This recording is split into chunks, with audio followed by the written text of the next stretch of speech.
दुनिया की हर चीज़ ठोकर लगने से टूट जाती है, पर एक कामयाबी ही है जो ठोकर लगने से मिल जाती है। नमस्ते फ्रेंड्स, एक बार फिर से आपका स्वागत है इस वीडियो में। कुछ बातों का ध्यान रखकर आप पहले ही प्रयास में सफलता हासिल कर सकते हैं। बस आपको इसके लिए समर्पण, धैर्य और ध्यान केंद्रित करने की आवश्यकता होती है। तो आज हम वही बातें जानेंगे कि आप कैसे अपने पहले प्रयास में अपने आपको सफल कर सकते हैं। तो इस वीडियो में हम जान लेते हैं कि वो तरीके क्या हैं जिनको करने से आप अपने पहले ही प्रयास में सफलता प्राप्त कर सकते हैं। तो फर्स्ट है प्रभावी समय सारणी। हाँ फ्रेंड्स, अपनी परीक्षा में सफल होने के लिए आपको एक बेहतर और प्रभावी समय सारणी बनानी होगी, टाइम टेबल बनाना होगा। और उस टाइम टेबल को बनाते समय आप एक पॉजिटिव दृष्टिकोण रखें। और वो पॉजिटिव दृष्टिकोण क्या हो सकता है? वो पॉजिटिव दृष्टिकोण इन सभी चीज़ों के विषय में सोचकर कि आप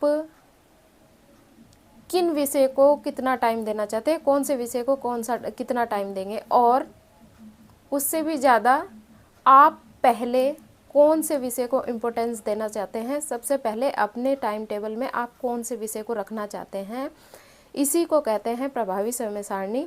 और यही सोच समझकर आप अपना टाइम टेबल बनाएं कि आपको कौन से विषय को कितना समय देना है और कौन से विषय को पहले पढ़ना है, कौन से विषय को बाद में पढ़ना है। ऐसा करने से दोस्तों आप अपने टाइम का मैनेजमेंट बहुत अच्छे तरीके से कर पाएंगे। और साथ ही साथ दोस्तों, पिछले वर्षों में पूछे गए प्रश्नों को ज़रूर देखें। उनकी प्रकृति और उनका कठिनाई स्तर आपको पता होना चाहिए। जब आपके पास पिछले वर्षों के प्रश्न पत्र होंगे, उनको आप देखेंगे तो आपको पता चलेगा कि पूछे गए प्रश्नों के कठिनाई स्तर किस लेवल का है और उन प्रश्नों की प्रकृति किस प्रकार की है।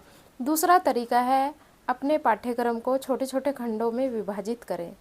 और ऐसा करने से आपको फ़ायदा क्या होगा? ऐसा करने से फ़ायदा ये होगा कि आपको अपने दैनिक और साप्ताहिक जो आपने टारगेट बनाए हैं वो आप अच्छे तरीके से पूर्ण कर सकेंगे।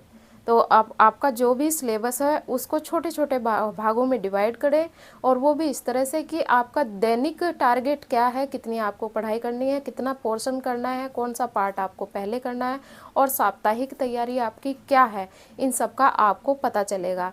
साथ ही साथ इसमें विषय का कठिनाई स्तर क्या है, और साथ ही आपको अपनी ताकत और कमजोरी का भी पता चलेगा। तो फ्रेंड्स, आपको अपने सिलेबस को छोटे छोटे भागों में डिवाइड करना बहुत ज़रूरी है।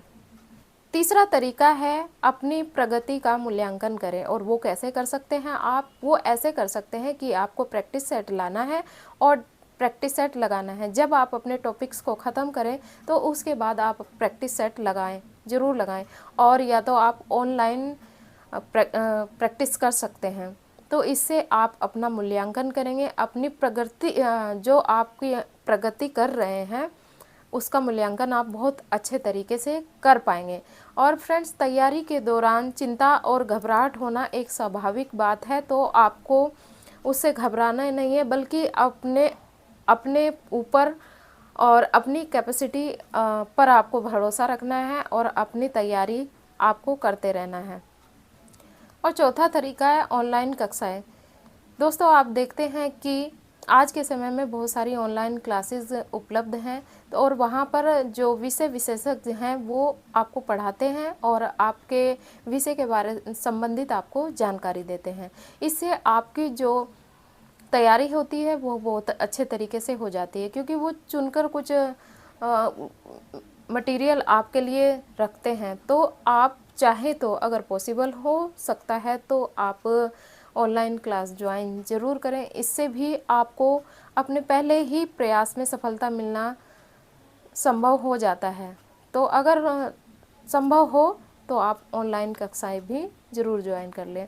और दोस्तों, आप इन 4 तरीकों को अगर अपनाएंगे और इन तरीक़ों से अपनी पढ़ाई को करेंगे, जिस जिस तरीके से मैंने बताया है उस तरीके से समय सारणी बनाएंगे और अपनी पढ़ाई को करेंगे। अपने पाठ्यक्रम को आप डिवाइड करके पढ़ेंगे, उनको हर एक टॉपिक्स को कालखंडों में बांटकर तब पढ़ेंगे तो आपकी जो तैयारी होगी वो बहुत अच्छे तरीके से होगी और आप प्रथम प्रयास में ही सफल हो सकते हैं।